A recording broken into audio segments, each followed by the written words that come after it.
Hey, yo, we got Aquamarine, How I Met Your How I Met Your Mother. I am tired. Are You My Mother parody t-shirts on Teespring right now. Some of you did not like the version of the little square that looks like a book in the middle of the t-shirt. So now we have two versions. You can get that version, but you can also get this version that is transparent and we have different colors and it comes with men's and women's t-shirts. So get that on Teespring. It's available till May 28th and the art was done by Kitsune Zakuro. Very talented. Go subscribe to her channel. Leave the link in the description below and we'll leave the links to the two t-shirts below. So go check out the things. That's it.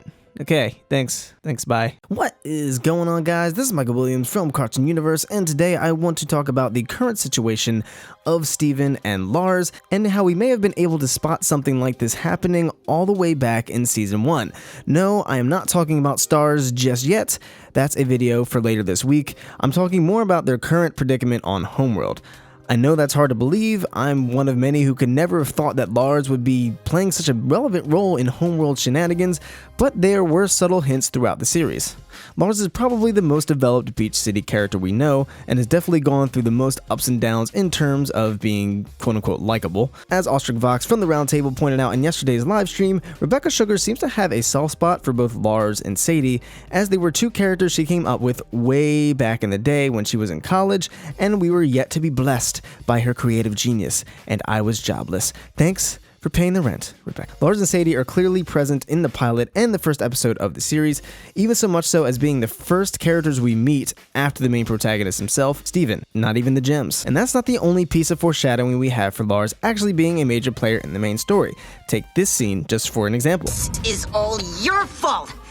I knew if something went wrong today, it would be because of you. Now I'm never going to be friends with these guys, all because of your weird mom. Obviously, this could almost be taken as Lars being stuck in his current situation, stuck in Topaz and going to Homeworld, thanks to Steven's quote-unquote weird mom, and ironically was directly after he almost hung out with the cool kids. Granted, he left the potluck on his own accord, but still. And the big one for me is that the song Be Wherever You Are from Island Adventure seems to match up with the Wanted arc that will be taking place in just a couple weeks. I'm going to play the song, but I'm going to change the clips to match the lyrics in terms of what's happening now, and I'm going to be using Rebecca Sugar's demo version of the song because otherwise Cartoon Network might send their goons after us, but it sounds just as good. Check it out. Isn't this such a beautiful night? Whoa, we're underneath 1,000 shining stars. Isn't it nice to find yourself somewhere different? Whoa, why don't you let yourself just be wherever you are? Look at this place, look at your faces.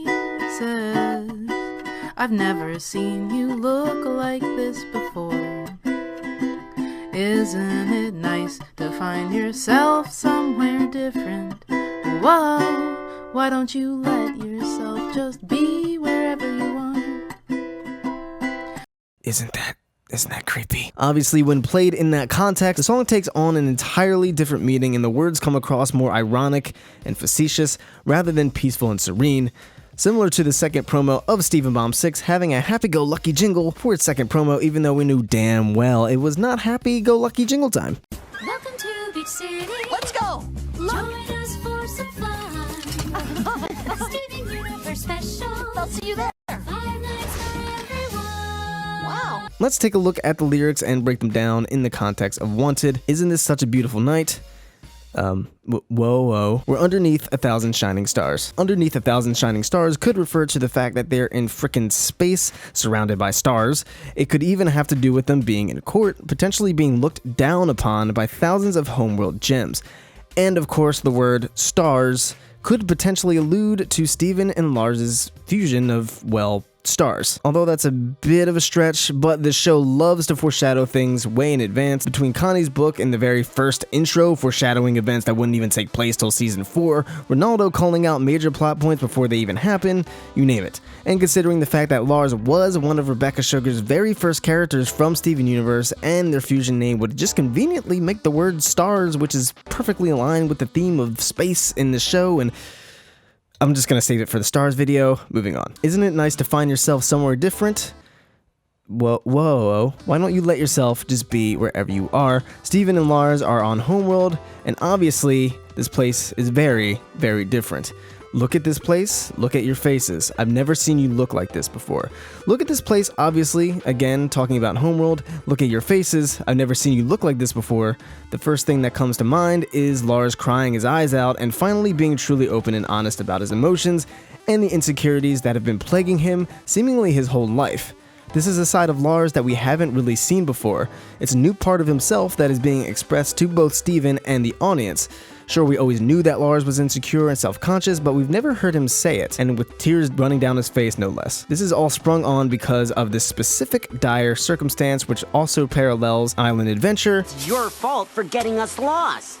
When Sadie hid the warp pad from everyone because she knew being stranded in an unfamiliar place was the only way for Lars to just chill out, man, and be himself. And that's exactly what's happening here. There's another factor to Island Adventure that I think may lead to a future plot point. What is that, you ask? Find out next time on Dragon Ball Z. Just kidding, it'll be in my stars video. Gonna drop that either tomorrow or Tuesday, so yeah. Be on the lookout for that. Anyway, what do you guys think? Has the Crewniverse been leading up to Lars playing a big role when it comes to dealing with Homeworld all along? Does Be Wherever You Are have a deeper meaning? Let us know your thoughts in the comments down below. If you enjoyed this theory, be sure to leave it a like and be sure to subscribe for more Steven Universe theories and all things animation. Thanks so much for tuning in. I've been Michael Williams, you've been watching Cartoon Universe, and we'll see you in the next video. Peace.